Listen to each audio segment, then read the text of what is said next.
During Christmas dinner at my son's house, we were savoring a precious family moment when abruptly I received a call from an unknown number.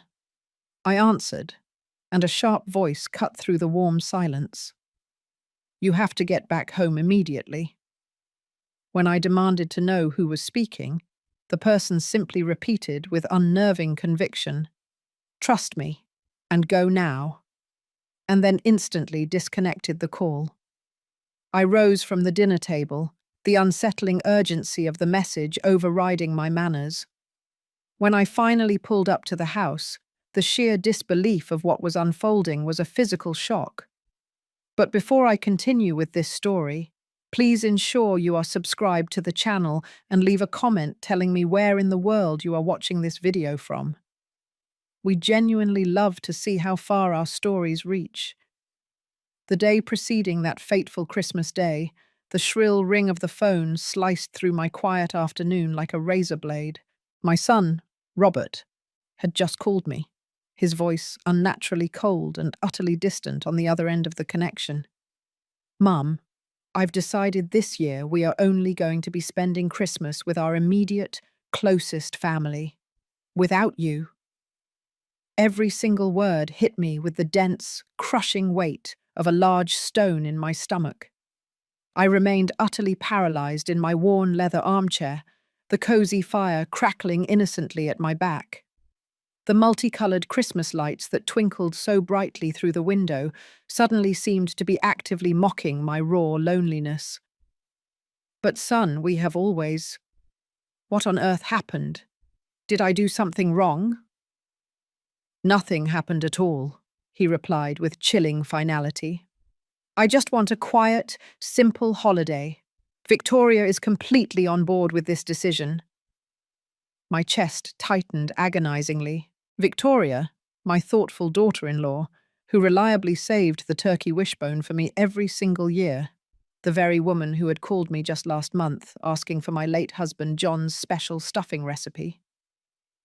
When I finally hung up the phone, I stayed fixed in my chair for a long, quiet period, watching the Christmas lights outside blur into watery streaks from the sudden, unwelcome dampness in my eyes.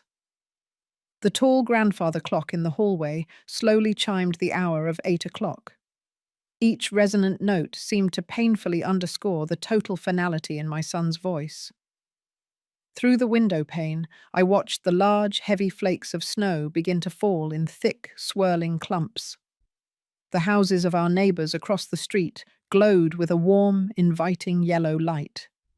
They were families gathered tightly around dining tables, sharing joyful stories and heartfelt laughter. The Smiths, right across the street, had their beautifully decorated Christmas tree visible through the main window, with neatly wrapped gifts already patiently waiting beneath the green branches. "What did I possibly do wrong, John?" I whispered to my own reflection, staring back from the cold glass. With a finger, I absently traced meaningless patterns over the condensation, as my mind compulsively replayed every single interaction I had shared with Robert over the past several months. Had I been too pushy about keeping our family traditions alive? Too unyielding in my desire to preserve John's memory through our long-held Christmas rituals? I watched every single snowflake dance in the amber glow of the streetlights, remembering how Robert, as a little boy, used to press his nose against that very window, counting the flakes and pleading with me to read him stories of great winter adventures. That sweet child now felt like a cold, utter stranger. The night stretched out agonizingly slowly. The fire finally extinguished itself completely, leaving behind only cold ash and the faint, lingering scent of burnt oak.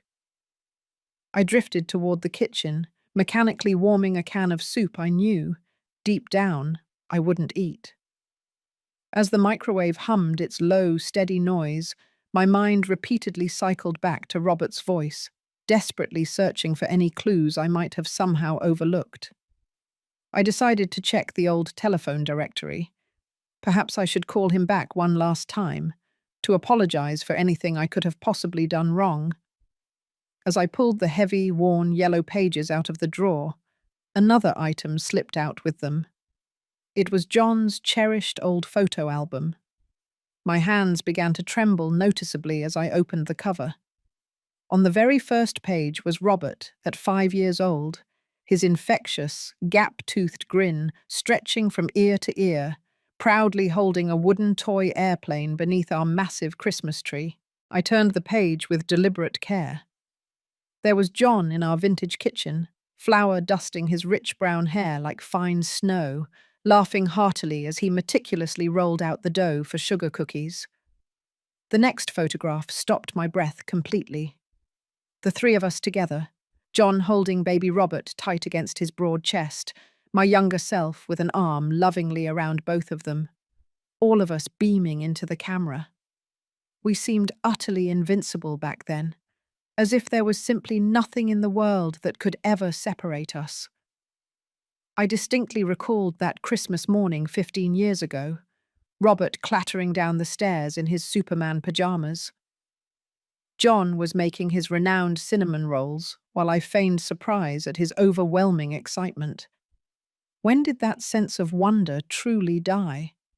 When did my beautiful boy morph into this cold, distant stranger? I flipped through more pages. Each subsequent photograph was a small, agonizing knife twisting deeper into my gut. There was John's last Christmas, 5 years ago, when the spreading cancer had already severely weakened his hands. But he still stubbornly insisted on wrapping every single gift himself. Robert had visited with less and less frequency that year, always inventing new excuses about work demands and obligations. "Hope, you have to keep the family together," John had whispered to me during his final week, his eyes clouded and unfocused from the morphine.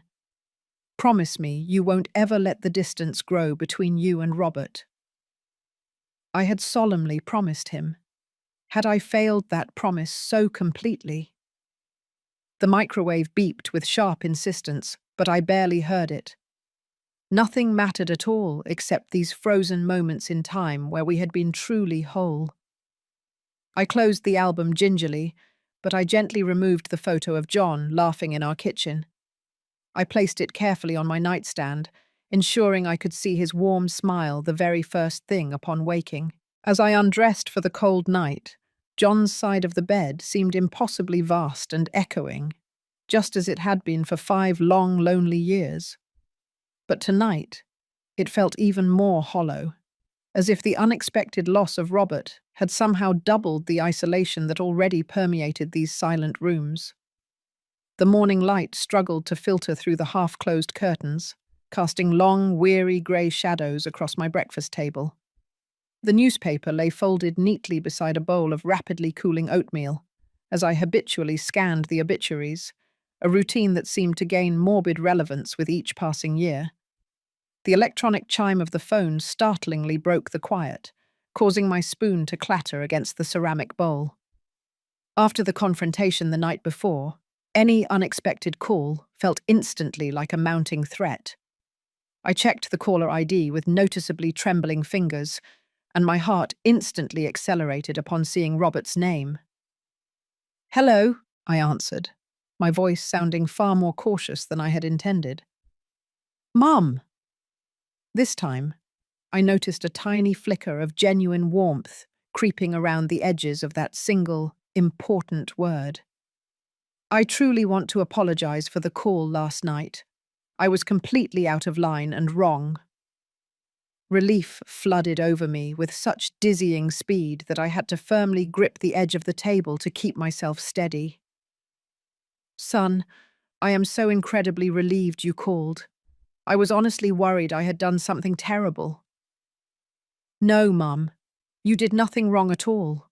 I was just so stressed about work, and I took it out on the wrong person. Victoria actually reminded me how fundamentally important our family traditions are.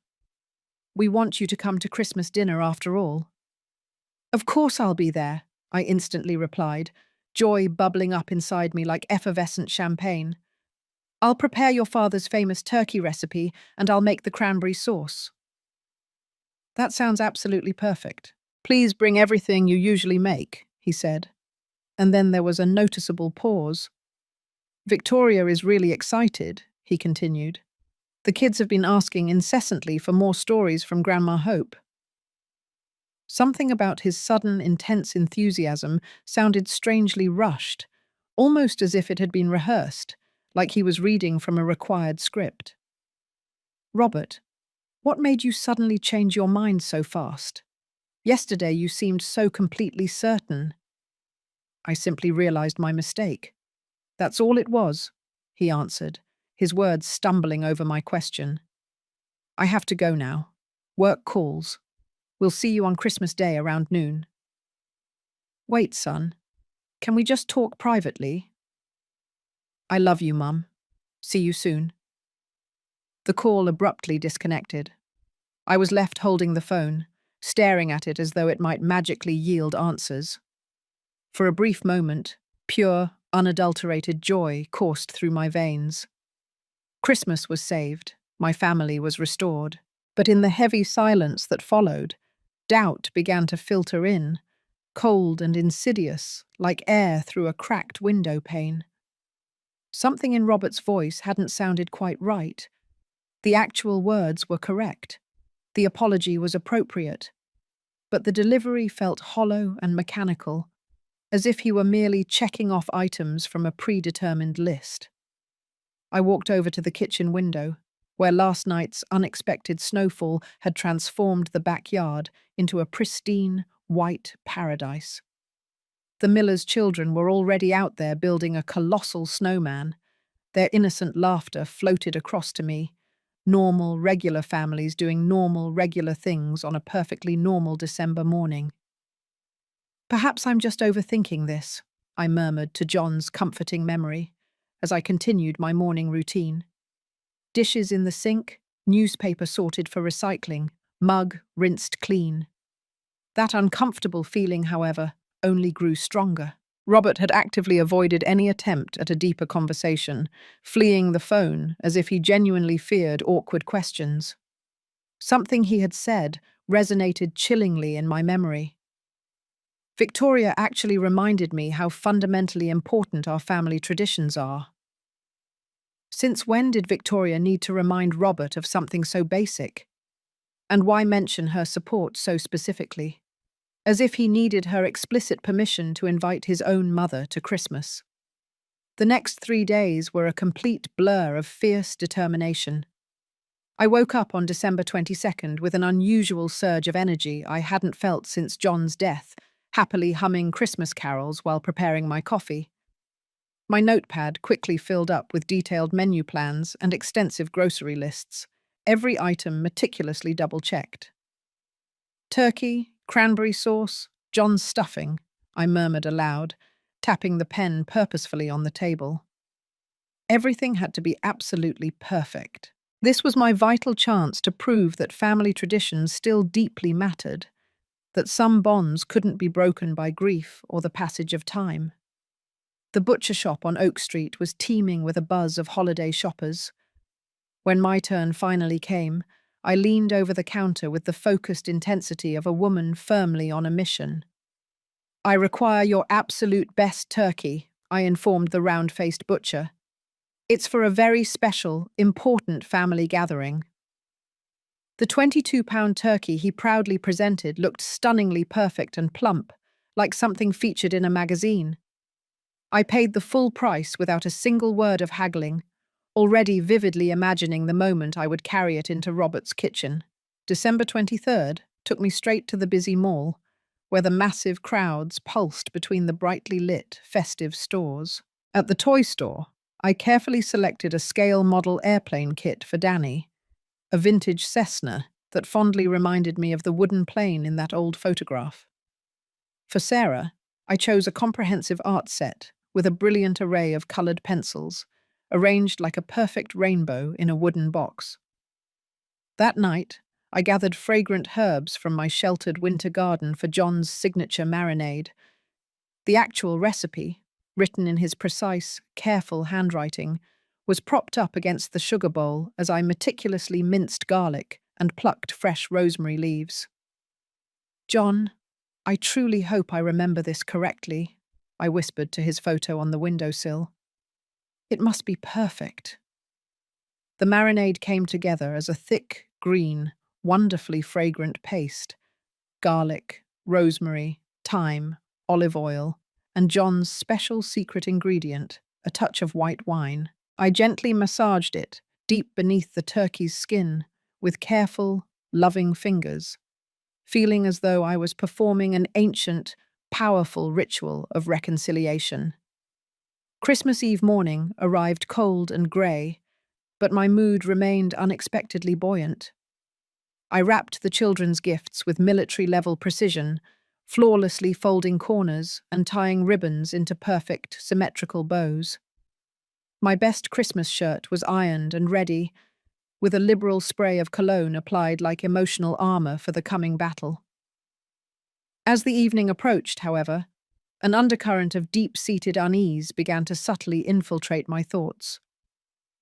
Robert still hadn't called to confirm the final details. What precise time was I expected to arrive? Should I even bother bringing a bottle of wine? Did the children have any food allergies that I had completely forgotten about? Frank Morris, my kind neighbour, appeared at my kitchen window as I was cleaning the marinade bowls. "Hope, any big plans for tomorrow?" he asked through the cold glass. "Christmas dinner with Robert and his family," I replied. "Maybe this is happening too fast. We're going to be a real family again." Something undeniably flickered in Frank's expression, but he merely nodded once. "That's truly wonderful news. You absolutely deserve happiness." After he left, I could not shake the lingering sensation that his casual question had carried a significant weight beyond mere neighbourly interest. Lying in bed on Christmas Eve, everything was meticulously prepared. The turkey rested calmly in the refrigerator. The wrapped gifts waited patiently near the front door. Everything, that is, except for my own rapidly accelerating heart, which seemed determined to find trouble where none was outwardly evident. Why hadn't Robert called to confirm? Why did Frank appear so worried? Why did this highly anticipated reunion feel less like a joyful gathering and more like a carefully staged performance? I stared at the ceiling until the first light of dawn, repeatedly telling myself that anticipation inevitably brings anxiety. Tomorrow would be perfect. It simply had to be. Christmas morning dawned beautifully clear and bright, the pristine snow glittering like countless diamonds scattered across the neighborhood. I dressed with ceremonial care, carefully adjusting my collar and smoothing down my naturally unruly hair. The turkey carrier felt surprisingly heavy as I transferred it to the car, alongside the bags of presents. I paused deliberately at the front door, my key suspended over the lock, and looked back into the house.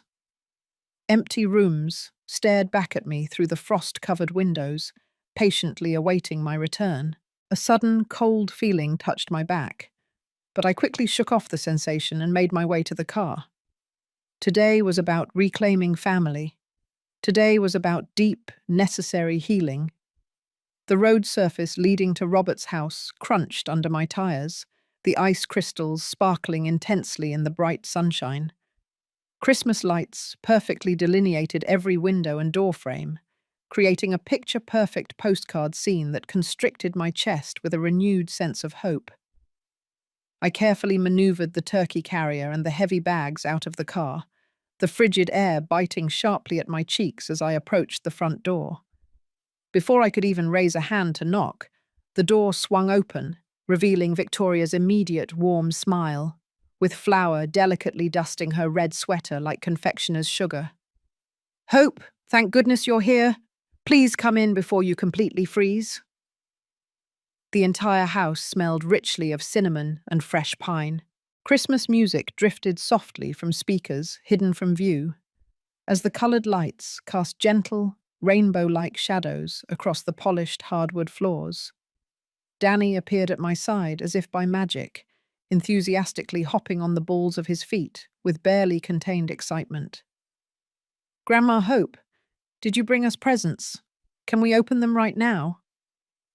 "Mum said we have to be patient," Victoria replied, laughing easily, as she took the very heavy turkey carrier from my hands. This thing weighs a ton. What on earth did you do to it?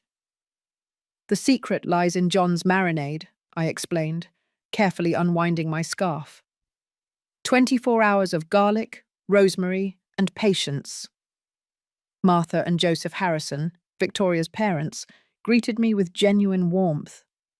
Robert finally appeared last, straightening his tie with overly precise, almost too controlled movements. His smile reached his mouth, but it stopped abruptly somewhere before reaching his eyes. Thank you so much for coming, Mum. It truly means the world to us. Something in his tone prompted me to study his face more intently, but Danny grabbed my hand tightly and enthusiastically dragged me toward the dining room before I could fully analyze the unsettling sound of his voice. The dinner table gleamed brightly under the soft candlelight, the settings laid out with Victoria's finest china and napkins folded into crisp, perfect triangles.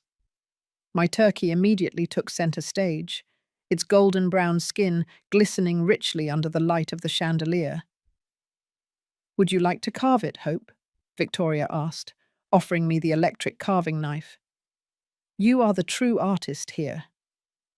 I carved with strong, steady hands, each slice revealing meat so incredibly tender it practically fell right off the bone.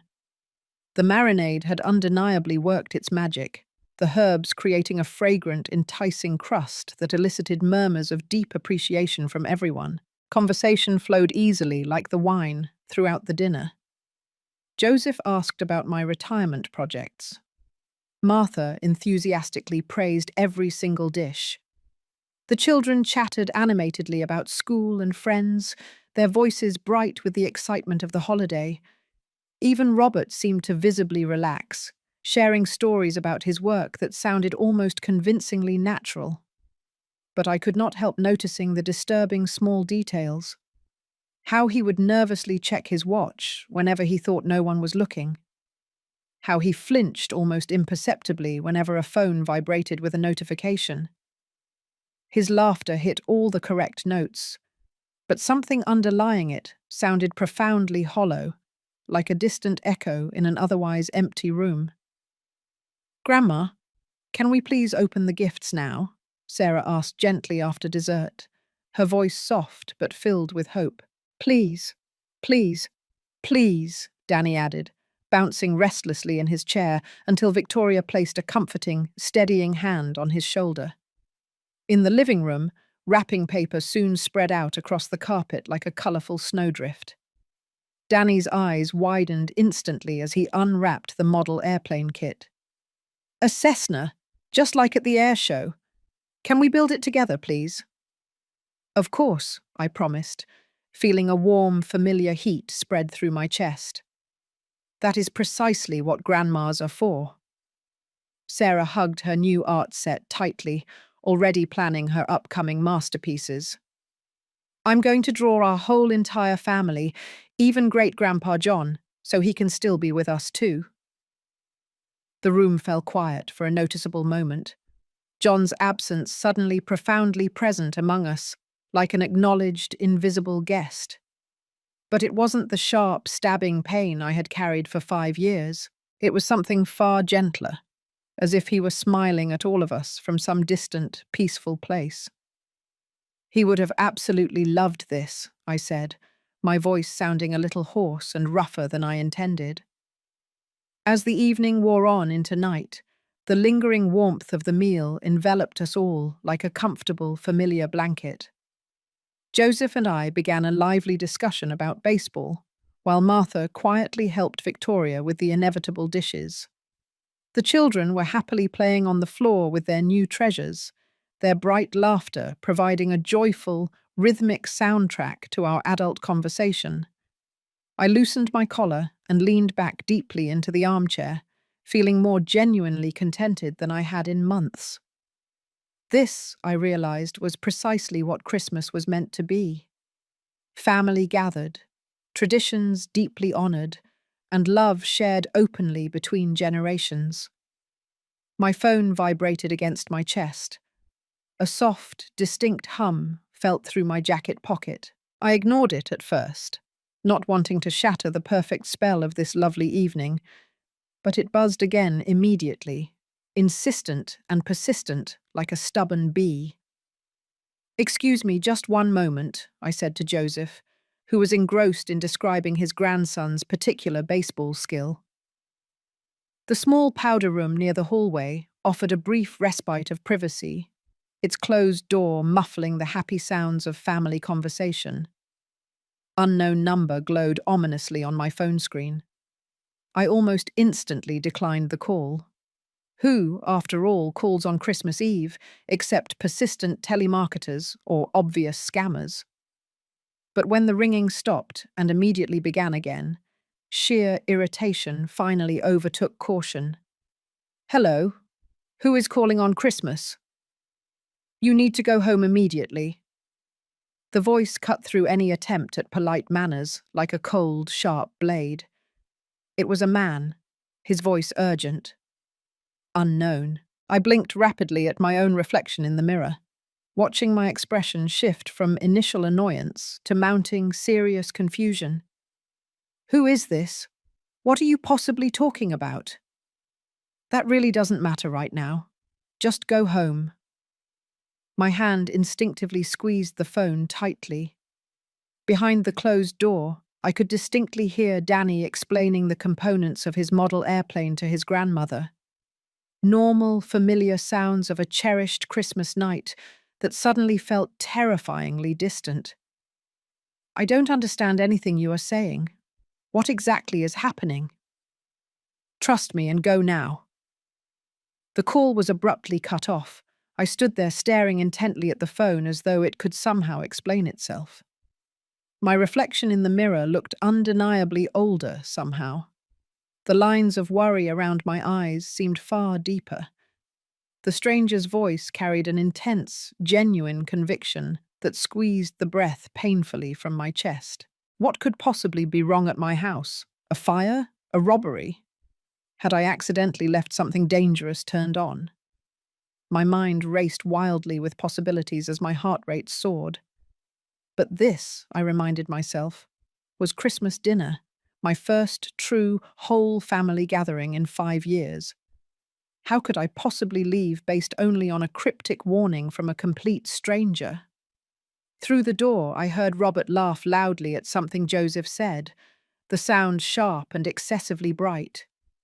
My reflection stared back with deeply worried eyes, the hallway Christmas lights casting red and green shadows across my face.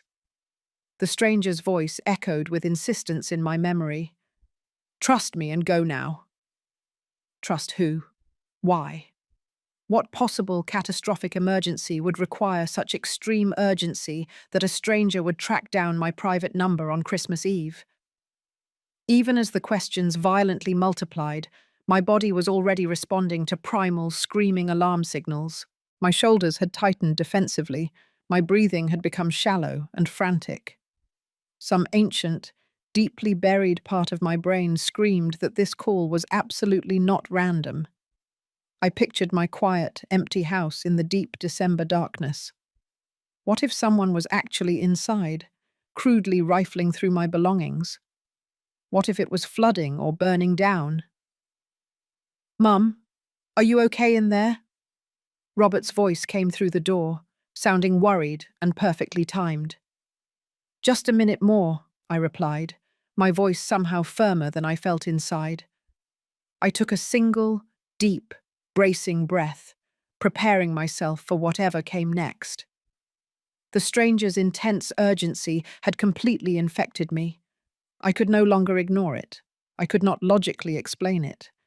And I could not possibly pretend that Christmas dinner was more important than this overwhelming, growing certainty that something was profoundly wrong. When I finally opened the door, the cozy, warm family scene suddenly felt completely alien.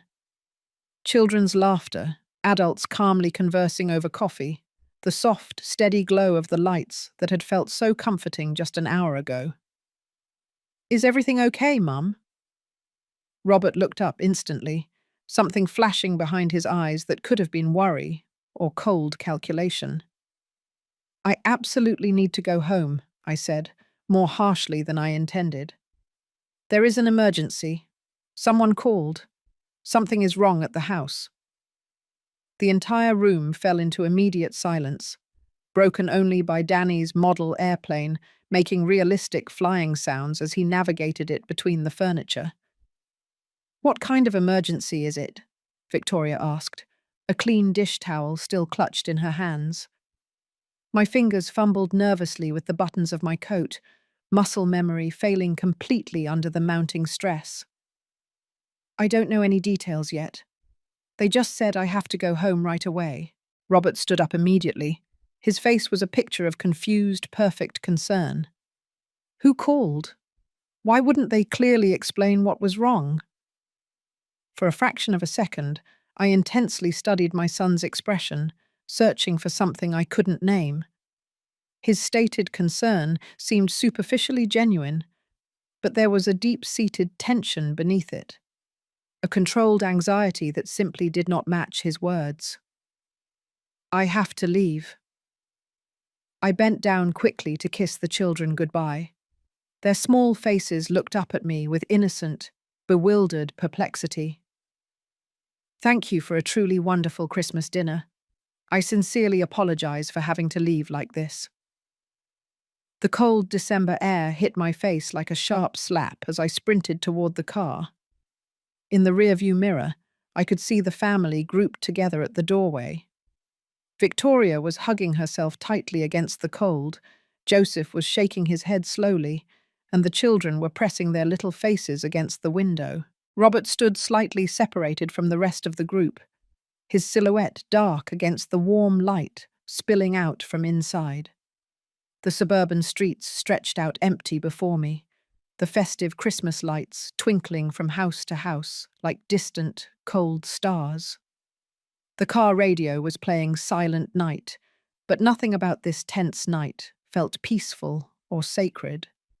My hands gripped the steering wheel so tightly that my knuckles turned bone white. That mysterious voice repeated endlessly in my mind with every passing mile. Trust me, and go now. But trust who? And why? The speedometer crept well past the speed limit as empty intersections flashed past in a blur. I sped through a yellow light, then another, propelled by some primitive instinct that screamed danger. Could it be a simple robbery? Someone saw the house dark and empty on Christmas Eve, an easy target, while the owner celebrated with family. But how would a complete stranger get a hold of my phone number?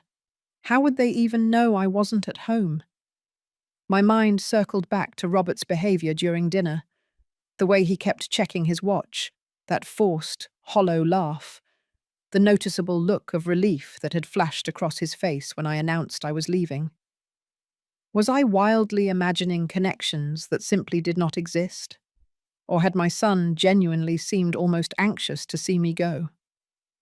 I turned into my neighborhood street, noticing how few houses showed any sign of life. Christmas Eve in the quiet suburbs meant families gathered securely inside, curtains drawn against the cold. Perfect conditions, I thought darkly, for a crime. My house stood completely dark at the end of the street, exactly as I had left it. But something about it felt deeply wrong, a subtle, chilling wrongness that made my skin crawl before I could even identify what had changed. I parked my car behind Frank's oak tree instead of pulling into my own garage. Some deep instinct demanded discretion. The engine ticked softly as it cooled down, the only sound in the crisp, crystal-clear night air. The cold instantly bit my face as I cautiously stepped out of the car, every single one of my senses suddenly hyper-alert. The familiar street looked completely different through the terrifying lens of potential danger. Shadows were deeper, and common objects were transformed into potential hiding places or weapons. My house crouched dark and low against the starry sky, but something was amiss with its overall silhouette. A basement window, which should have reflected the distant streetlight, showed only impenetrable darkness. Broken glass glittered brightly in the snow below like scattered diamonds. Someone was inside. I fumbled for my phone with numb, clumsy fingers, dialing 911, while simultaneously crouching low behind Frank's fence. A flashlight beam methodically swept across my upstairs bedroom window. It was systematic and deliberate. Whoever was in there was clearly not in a state of panic. They were actively, methodically searching. 911. What is your emergency? There is someone currently inside my house, I whispered urgently, watching the light disappear and reappear in different windows. I can see them moving around inside with a flashlight.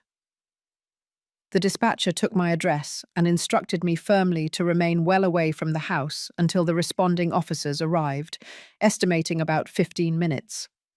An eternity for a burglar to grab everything valuable and vanish into the night. I hung up the phone and opened my car's trunk. My hands were violently trembling as I blindly searched for forgotten tools. My fingers finally closed around cold metal. A tire iron left over from a tire change the previous spring. The heavy weight felt immediately solid and deeply reassuring. Whoever was aggressively violating my home would soon encounter far more resistance than they had ever imagined. I crept along the dark perimeter of the house, utilizing the dense Christmas decorations and snow-covered bushes as vital cover. The broken basement window told the whole story, jagged teeth of glass pointing menacingly inward, and snow scattered on the floor where the intruder had made their entry. The flashlight beam was moving systematically through my bedroom, pausing deliberately at the dresser where John's jewelry box rested, then moving to the closet where I kept important documents. This was not, I realized, random vandalism or desperation driven by drugs. Someone was searching for very specific items. My hands gripped the tire iron tightly as a powerful protective rage flooded my system. This was my home, my sacred sanctuary, my entire life with John that some petty criminal thought they could simply steal as if it meant absolutely nothing. I positioned myself deep in the shadows, right beside the broken window, straining my ears for any sounds from inside. Footsteps crunched in the space overhead, someone moving with a determined purpose through rooms that contained 40 years of priceless memories. The beam of light swept back and forth relentlessly like a frantic lighthouse, always searching. What exactly were they looking for? Cash, jewelry, electronics, or something far more specific and personal? The footsteps moved toward the basement stairs, descending directly toward the basement, right in my direction. My breath hitched in short, choppy gasps that instantly vaporized in the freezing air. Every single muscle in my body tensed as I pressed myself against the house's cold foundation, the tire iron raised and ready. Whoever emerged from that window would find themselves face to face with one very angry homeowner. The basement light flickered momentarily, then instantly went dark again. Cautious, intelligent, but not nearly intelligent enough to expect me waiting in the darkness. Papers rustled loudly inside, documents being examined and sorted. The sound squeezed my stomach with an overwhelming feeling of violation. Those were private papers, personal records, fragments of the cherished life John and I had painstakingly built together. How dare some stranger put their grubby hands on our private affairs? A chair loudly scraped across the basement floor. Drawers were opened and closed with soft, measured thumps. The methodical search continued, unhurried, despite the obvious risk of discovery. Whoever was inside felt completely safe, confident they had plenty of time to find precisely what they wanted. The flashlight beam drew rapidly closer to the broken window, casting long, eerie shadows across the snowy yard. I pressed myself even tighter to the brick siding, the tire iron trembling in my cold grip from adrenaline and the freezing temperature. A bag appeared first, dark canvas heavily stuffed with papers and small, distinct objects. Then a leg, cautiously testing the window frame before committing to climb out. I held my breath completely, every muscle poised for action. One more second, and I would have my answers about who thought they could rob Hope Davis on Christmas Eve. The second leg emerged from the window, quickly followed by a torso that I recognized with a sudden, nauseating clarity. Albert Rivers, my son's lifelong trusted friend, straightened up in my yard, clutching a bag overflowing with what appeared to be documents and valuables. Albert! I stepped out of the deep shadows, the tire iron raised high, my voice cutting the silence like a sharp, snapping whip. He instantly spun around, almost losing his balance completely on the slick, slippery ground. The bag fell from his shocked grasp, papers scattering wildly across the pristine snow like dark, incriminating confetti. His face instantly went pale as a ghost in the dim light cast by the neighboring houses. Hope. I honestly didn't want to do this. This was truly not my idea. Whose idea was it, then? I stepped closer, the heavy tire iron clutched in my hands. Documents were spread all around his feet. John's last will and testament, bank statements, stock certificates. Albert raised his hands defensively, backing himself against the wall with nowhere left to run. He said you would be at dinner for many hours. He promised you would never find out. Who said that? But even as I demanded the answer, the cold, brutal truth was already crystallizing hard in my chest, like fatal ice forming around my heart. Robert knew you would be at dinner. The words tumbled out of Albert in a frantic, desperate rush. He meticulously planned this entire Christmas gathering so that I could— The tire iron slipped right out of my fingers, suddenly limp and strengthless, striking the snow with a dull, heavy thud. My son sent you. Albert nodded miserably, hot tears streaming down his face in the freezing air. He urgently needed John's will, the Boeing stock certificates. He claimed you were planning to donate the millions to charity instead of leaving it to the family. Every single word landed like a sickening physical punch. I stumbled backward, staring down at the papers scattered in the cold snow. John's careful, distinctive handwriting on the official legal documents. Stock certificates that were worth more money than most people ever see in an entire lifetime. The precious savings of our whole existence reduced now to a target for common theft. The Christmas dinner. My voice came out as a strained, husky whisper. The apology, the heartfelt invitation, it was all a calculated, sick fake. He's genuinely desperate, Hope. Albert crawled onto his knees, desperately trying to gather the scattered documents with uncontrollably trembling hands. Gambling debts, terrible investments. He owes people who absolutely do not forgive late payments. My legs felt suddenly weak and shaky as the total, sickening extent of the betrayal settled deep within me. Robert had looked me right in the eyes across that dining room table. He had graciously accepted my turkey and my gifts. He had allowed his own children to sit on my lap, all the while knowing his hired friend was violently violating my home. How much does he truly owe? Close to $200,000. Albert's voice was now barely audible. He found out about the Boeing stock in John's inheritance papers. He claimed it was family money anyway, that you would surely understand eventually. Family money? John's meticulously preserved and invested legacy over decades, reduced to a payment for gambling debt. The stocks he had purchased with his humble teacher's salary, saving penny by careful penny, trusting that his wife would use them wisely. I picked up one of the scattered certificates, John's name printed in his neat, careful script across the top. $3 million worth of Boeing stock, purchased over 30 years, when the company was in deep struggle and shares were cheap. His retirement nest egg, his financial security blanket against an uncertain future. He was planning to steal my husband's entire life savings to pay off his gambling debts. Albert nodded his head, no longer even trying to collect the papers. He claimed you would never miss it, that old people don't really need that much money anyway.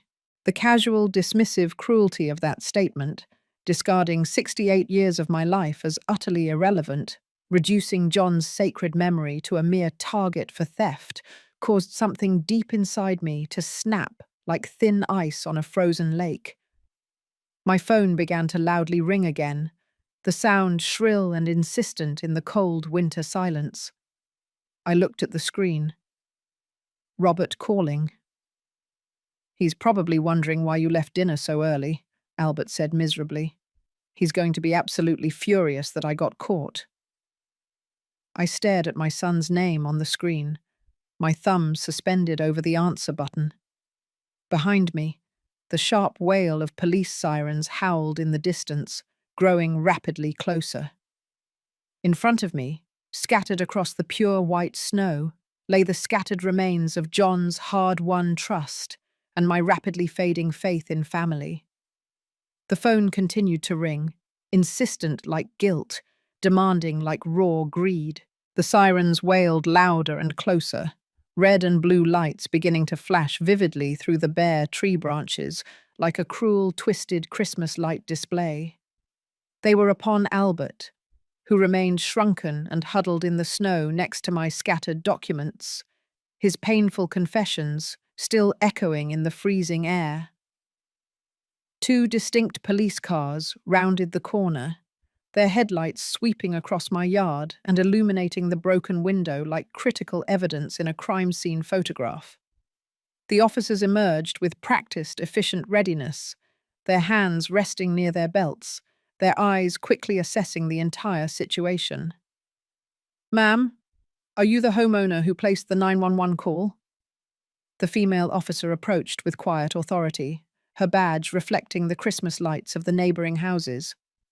"Hope Davis. This is my home, and that man right there broke into it." I pointed to Albert, who raised his hands even higher, as if surrendering to an entire army instead of just two suburban police officers.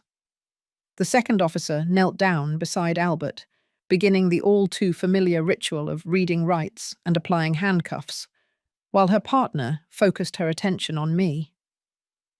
"What exactly was stolen, Ms. Davis?" I picked up John's will from the wet snow, its edges darkened by the moisture, but the text still perfectly legible. He took financial documents, my late husband's will, Boeing stock certificates valued at over $2 million, and banking information. $2 million? The officer's eyebrows shot up instantly as she examined the damp papers. "That is absolutely grand larceny territory." Frank Morris emerged from his house, wearing a bathrobe tied over his pajamas, his slippers crunching softly in the snow as he approached us. His wrinkled face showed a mix of genuine relief and deep concern. "Frank, was that you who called me?" I asked, the final pieces of the puzzle fitting into place. "I saw someone with a flashlight moving around inside your house at about 9 o'clock, he said, nodding toward the officers. "I simply couldn't ignore that on Christmas Eve. I had to track down your number in the neighborhood directory. You just saved far more than just my belongings tonight." I squeezed his shoulder tightly, grateful for neighbors who still cared enough to get involved. The officer looked between us with a growing understanding. So this was definitely not a random break-in. Mr. Rivers here knew the house would be completely empty. "He is my son's friend," I said, the words tasting like bitter ash. "My son knew I would be at his house for Christmas dinner. He planned this entire thing."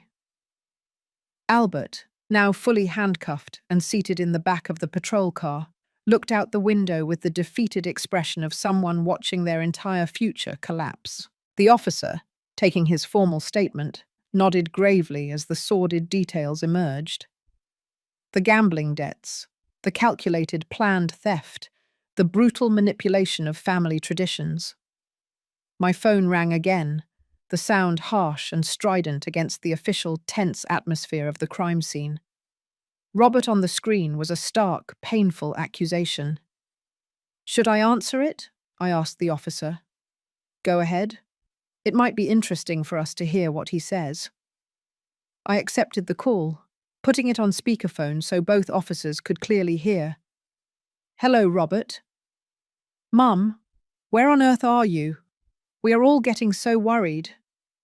His voice contained the exact, perfect mix of worry and confusion. "You have been gone for well over an hour."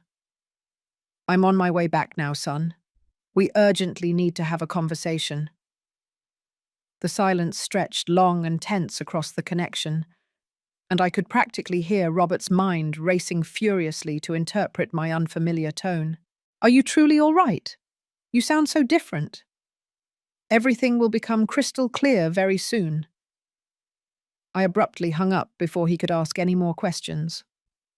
The officers finished their necessary paperwork, while I slowly gathered the scattered documents.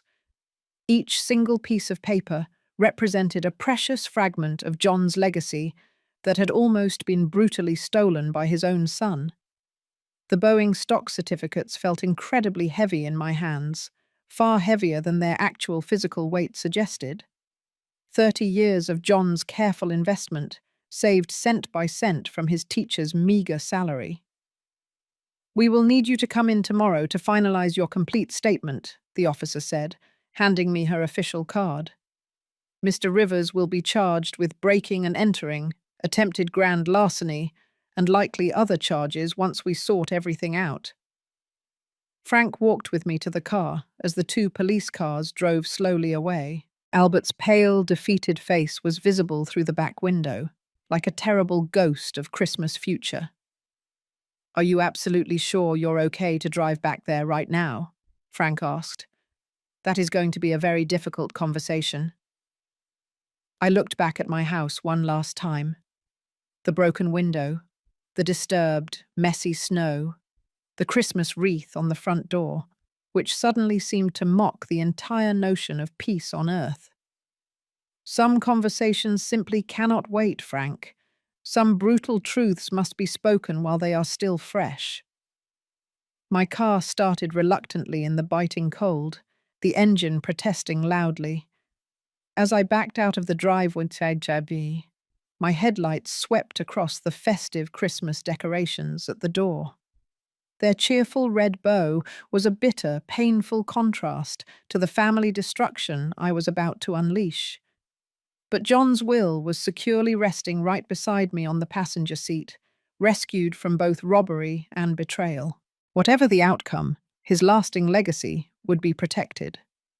When I arrived at Robert's house, the warm glow emanating from the windows and the twinkling lights created a perfect, flawless facade of family happiness. Through the front window, I could clearly see moving silhouettes in the living room.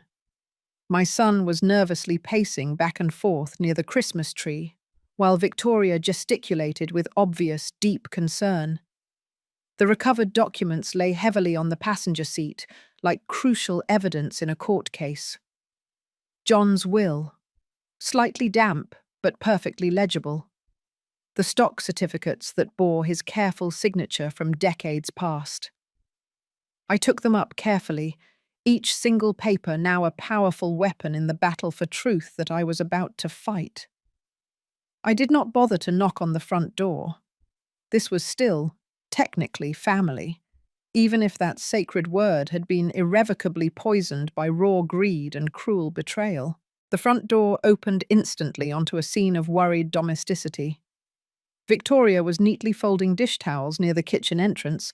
Joseph was reading a magazine, while Martha worked on a crossword puzzle. The children were scattered across the rug with their new toys.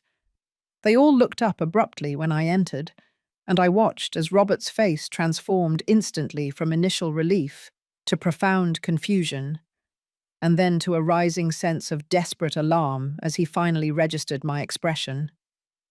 "Hope, thank God you're back." Victoria rushed toward me, with genuine, deep concern clearly etched on her features. What happened out there? You look absolutely terrible. Ask your husband what truly happened, Victoria.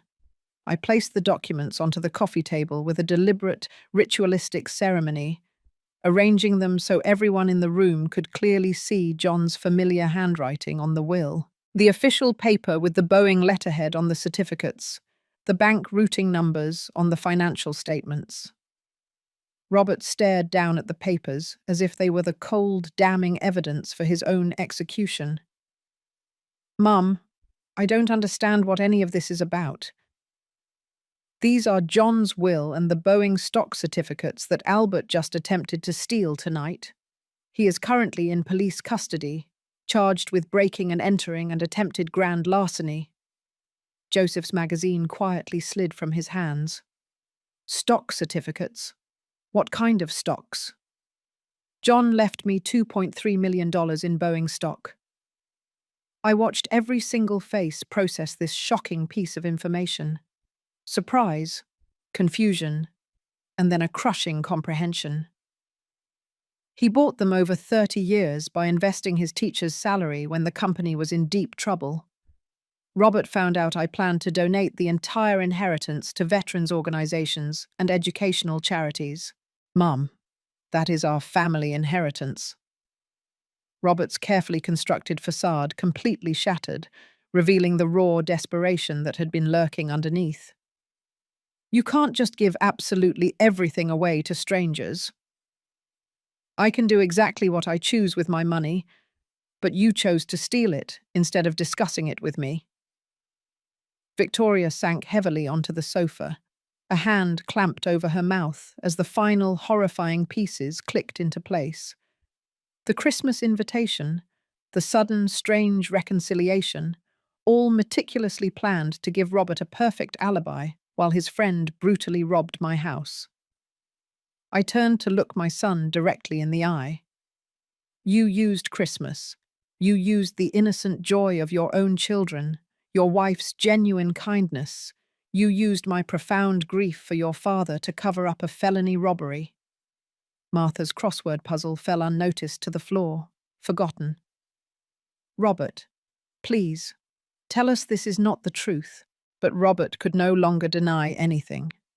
The damning evidence was clearly spread across the coffee table, and his friend's arrest had already eliminated any possible chance of covering up the conspiracy. You don't understand the immense pressure I've been under, the crippling debts, the kind of people I owe money to. How much is it? Joseph's voice held the grim authority of a man who had managed finances his entire life. $200,000. Robert's admission fell into the silent room like a thunderous bomb. Bad investments, a little gambling. It started small, but it grew so fast. So you decided to simply rob your mother, to use our children as mere accessories in a criminal scheme? Victoria's voice cracked completely. Danny looked up from his model airplane, sensing the crushing adult tensions that he could not possibly comprehend. Why is everyone suddenly shouting? Sarah clutched her new art supplies closer. The coloured pencils scattered across the rug like shattered rainbow fragments of the family dissolving around her. Your father made very, very bad decisions, I told the children softly. Then I looked back pointedly at Robert. Decisions that severely hurt the people who trusted him. I truly didn't want to hurt anyone. Robert was collapsing completely now. Years of careful, elaborate deception crumbling under the intense weight of the exposure. I just desperately needed time to fix things, to somehow pay back what I owed. By robbing your own mother on Christmas Eve? Lying to your wife, using your children as a sick alibi? Joseph stood up, his usual calm replaced by pure moral indignation. Victoria was sobbing uncontrollably now, not the soft tears of holiday sentiment, but the harsh, gut-wrenching sobs of someone watching her entire life violently disintegrate. How long have you been lying to me about the money, about your work, about absolutely everything? Martha gathered the confused children close to her, shielding them from the adult devastation unfolding in their Christmas celebration. I looked slowly around the shattered room. Victoria's bitter tears, the grandparents' deep shock, the children who could not possibly understand why their Christmas joy had turned into such utter chaos.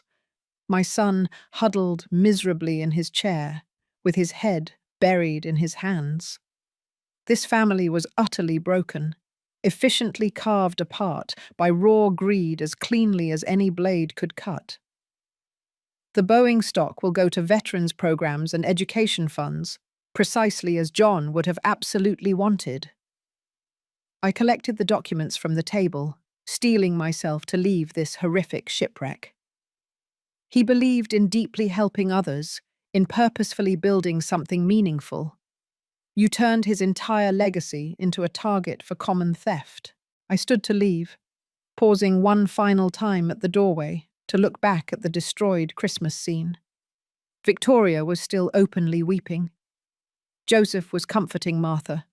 The children sat confused among their scattered toys, and Robert remained hunched in his chair with his head in his hands. Victoria, you and the children are always welcome in my home.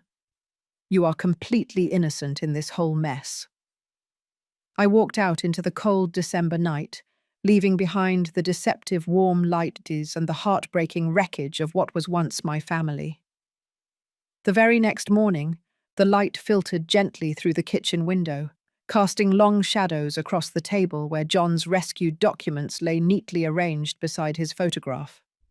Coffee was steaming fragrantly in my favorite mug, the one he had given me 20 years ago, with "World's Best Husband" printed in faded letters. As I reread the stock certificates with a new, somber perspective, I realized they represented far more than mere money. Each purchase date told a simple, powerful story.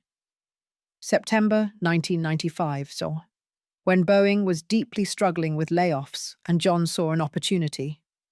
March 2001, right after September 11th. December 2008, during the height of the financial crisis when others were selling in a panic, and he bought with quiet faith. My phone rang, interrupting the calm morning routine. Victoria's name on the caller ID squeezed my chest with a pang of worry. "Hope, I am so sorry." Her voice was rough and raw from all the crying, but also determined. "I truly never knew about Robert's plans, about any of this at all." "Victoria, none of this is your fault. You are a good woman who simply trusted the wrong man." "I am filing for divorce." The words came out in a rush. "The children do not deserve a criminal father, and I will not live with someone who could do what he did. You are welcome in my life always, you and the children." "Thank you. That means so much to me right now." After she hung up, I stared at John's photo, recalling our countless conversations about family, about values, about what truly mattered in life. He would have been utterly heartbroken by Robert's choices, but deeply proud that the devastating truth had finally emerged. A knock on the door interrupted my reflection. Frank stood on the porch, deep concern etched into his aged features. "How are you truly holding up, friend?" "It hurts badly, Frank, but now I am finally free of the lies." I invited him inside, grateful for his solid, unwavering friendship in the shocking aftermath of family destruction. "You absolutely did the right thing. The truth always matters, even when it is incredibly painful." I poured him a cup of coffee, and we conversed about practical, necessary matters, changing the locks, updating my security systems, and reviewing my will to ensure Robert could never again access the inheritance. "What exactly will you do with John's stocks?" he asked, carefully examining the certificates. "I will honor his memory. Veterans organizations, scholarships for deserving students, community programs, things that actively build people up instead of cruelly tearing them down." Frank nodded his head in slow approval. He would have truly liked that. After he left, I called my lawyer to immediately schedule a will review and contacted the bank to add extra security to my safe deposit box. John's legacy would be protected from all greed, used for the high purposes he would have wholeheartedly supported. The house felt distinctly different now, not crushingly lonely, but deeply peaceful. The deception was finally gone. The ugly pretense had been completely lifted. I was 68 years old with friends who deeply valued truth, a daughter-in-law who treasured integrity, and grandchildren who deserved far better role models. My phone vibrated with a text message from Victoria. "The kids want to know when they can come and visit Grandma Hope again." I smiled softly, replying, "Whenever they want. We are going to build brand new traditions." Looking at John's photograph on the mantelpiece, I felt his guiding presence affirming my decisions. The money he had saved would help veterans find necessary jobs, it would fund scholarships for teachers just like him, and it would support programs that actively strengthen families. "Your stocks will help people build far better lives," I told his picture, "exactly as you would have wished." Robert had ultimately chosen greed over family, cruel lies over genuine love, and calculated theft over trust. I chose honor over blood, truth over painful convenience, and integrity over false comfort. The morning sun streamed in through the windows, illuminating dust particles that danced like tiny golden prayers in the light. Outside, the fresh snow covered the neighborhood in an immaculate white, offering the powerful promise of new beginnings. The future stretched out before me, perhaps smaller than I had originally planned, but cleaner, more honest, and built upon solid foundation that would never again crumble under pressure. John's legacy was finally secure. The truth had undeniably vanquished the cruel deception. The real family, the kind built on love and deep respect rather than just blood and obligation, would absolutely continue. That, I knew, was more than enough. That was everything. Now, if you enjoyed this incredibly painful but ultimately redemptive story, please click on the next video that appears on your screen because it contains a story of betrayal and shocking twists like nothing you have ever witnessed before.